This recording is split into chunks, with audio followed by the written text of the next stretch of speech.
Hello friends, I am Sharad Vijay, practicing chartered accountant for last 38 years plus and also handling disciplinary cases for the last 17-18 years.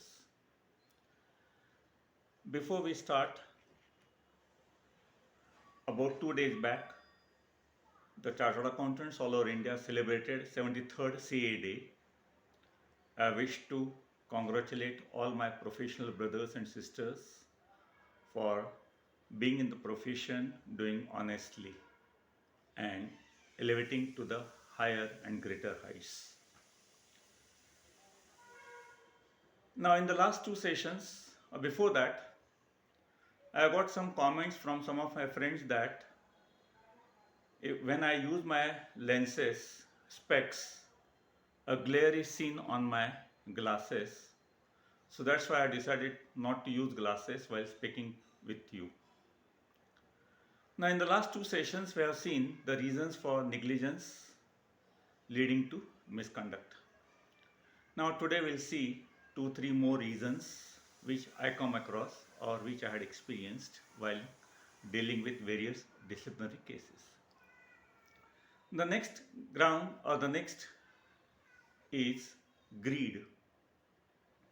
Many times greed by very few professionals lead to misconduct. The young professionals, especially being in the practice for the last 2 3 years, when they look at the stalwarts in the profession and the command they have in the profession, thereby charging their professional fees, they feel that how much time it will take me up to that level, and they want to become rich in quicker time in less than 2 3 years of profession. But they forget that the efforts, the study, the tenacity that these seniors in the profession have shown in coming to this level of recognition. Anyhow, I'll give some two, three examples, then you'll realize it. Please note this is very few professionals who resort to this such misguided activities, but nonetheless, the entire profession gets the blame. Now, I have come across one case where a chartered accountant, a proprietary concern, has signed 379 tax audit reports. I repeat, 379 tax audit reports. Of course, on the basis of e-filing, the income tax department could easily find out the person, and a complaint was filed. The institute sent a complaint to the concerned chartered accountant, and the concerned chartered accountant in his first submission agreed that 379 might not be correct number, but it is certainly more than 250 or up to 300. All of us are aware that there is a ceiling put by our institute. At that time, the ceiling was 30 audits in a year per chartered accountant. Now he has exceeded almost 10 times to that, and when the director discipline held him guilty, and at that time he approached me, frankly speaking, I had no answer to defend him. I asked him to give a written statement that he agrees with the conclusion drawn by the director discipline, and he accepts that he is guilty, and whatever punishment permissible by law may be given to him. Now, that was the written submission made because there was no scope in the representation on my part, or for that matter on the part of any other professional, any other counsel.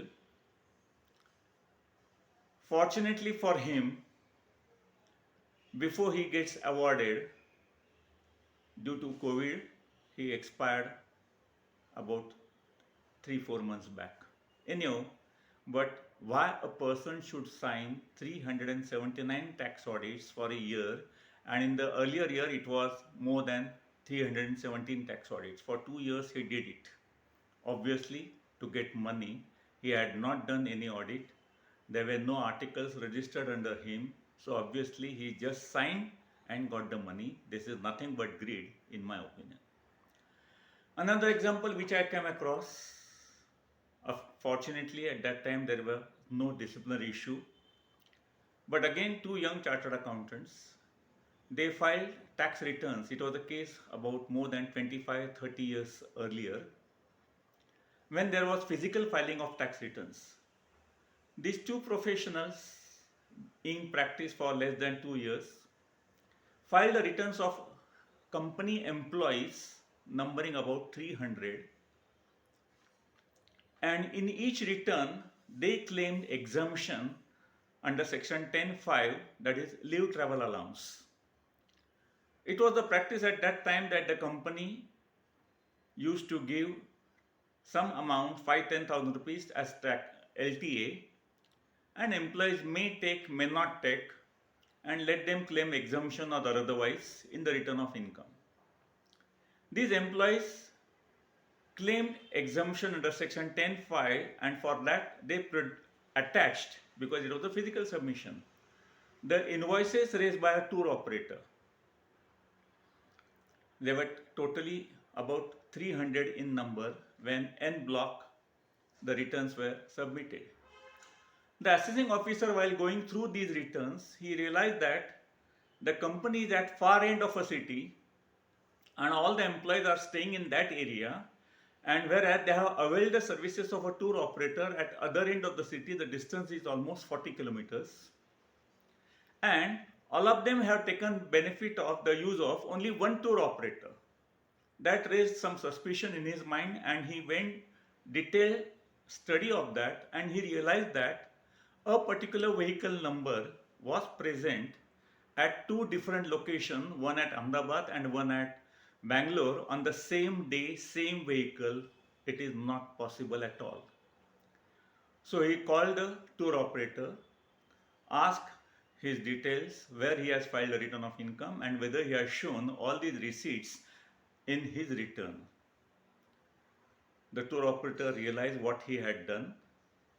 He made a statement that these two persons have purchased the invoice books for 5,000 each. I am not aware about the contents of it. I have not received a single rupee over and above that 15,000 rupees towards these three invoice books. When the matter reached to the commissioner, he invited seniors in the profession at that time. These two persons were taken to task. However, the senior professionals at that time prevailed over the Commissioner of Income Tax, saying that whatever losses has been there, that could be recovered, but do not file a complaint with the institute because they are just in the profession for less than 2 years. Fortunately, he agreed, and the entire tax difference, interest, penalty, everything was recovered from these two persons. Now, this is what agreed, in my personal opinion, nothing else. The another reason which I feel for negligence is frequency of legislative changes, especially the changes that take place in direct taxes, indirect taxes, that is GST, as well as with the ROC. Many forms are required to be uploaded, many information is required to be filled up and uploaded, and that's why a professional has now become a compliant machine, and he has to adhere to various due dates, and in the process, if he is not updated, he may feed or he may fill in wrong information, incorrect information, resulting into negligence on his part and a complaint being filed by the government or the client. There are frequent changes. Of course, I have also seen some professionals who are practicing the direct taxes, but they are using only the ready reckoners and they have not purchased the Income Tax Act or the rules for the last 10 years or so. Obviously, this is also a negligence on the part of a professional.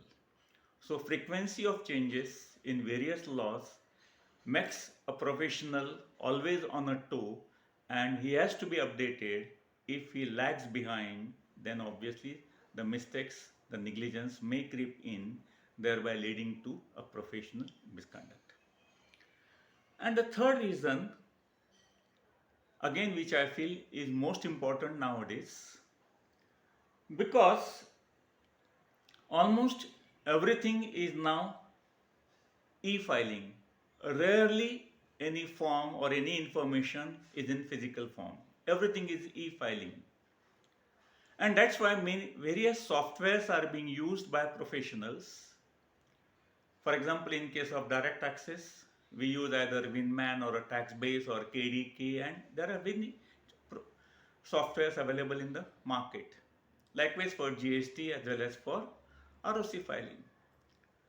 Now the benefit of using software is whatever the data which is there for one particular year gets automatically transferred to the subsequent year, that is a fixed data or a constant data. Now for example, a data like name, address, PAN number, date of birth, and in case of income tax software, the return down value of a depreciated asset of 1 year will become the opening WDV for the next year. It is automatically done. The losses for 1 year will get transferred, will get brought forward for the subsequent year without doing anything at all. Now there was one case with the committee, with the institute on this issue. Now in that case, there was, suppose, take an example how it was happened at that time. There was a business loss and a unabsorbed depreciation for assessment year 18-19. There was also unabsorbed depreciation and business loss for 19-20. And the concerned CA wanted to file the return of income for assessment year 2021. The losses for 18-19, 19-20 got carried forward as brought forward losses for the assessment year 2021. However, in between the last year's e-filing and the current year, there was assessment for assessment year 17-18 and there were some disallowances. So the losses got reduced. Now this fact was known to the chartered accountant because he himself has represented the assessee. But too much of blind faith on the software without realizing the fact that the losses must be reduced when it is to be brought forward for AY 2021. The losses as continued by the system were used and the tax audit report and the returns were uploaded. The assessing officer realized that the loss for AY 1920 was 10 lakhs and because of addition it has come down to 2 lakh rupees. There was no appeal filed. Even if the appeal is filed, still the losses were reduced to 2 lakh rupees.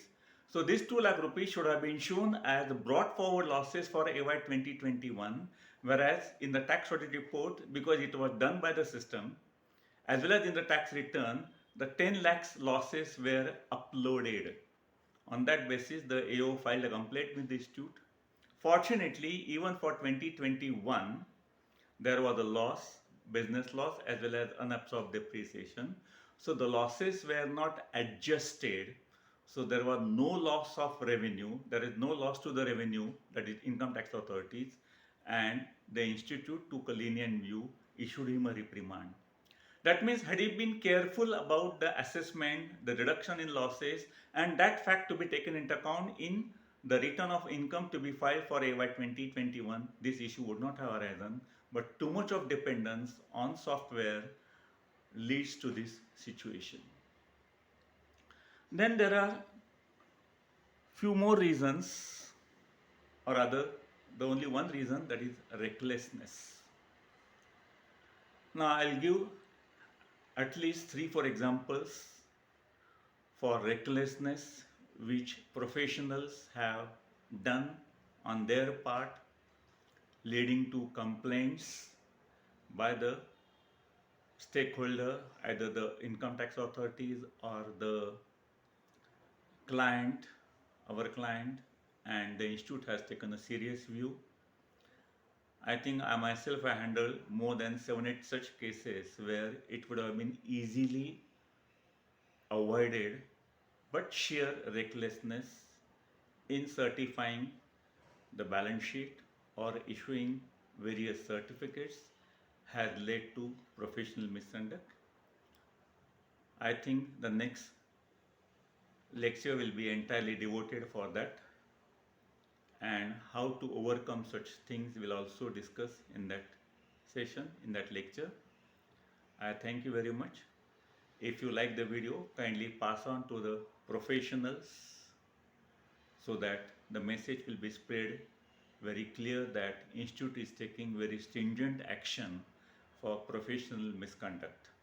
Thank you very much.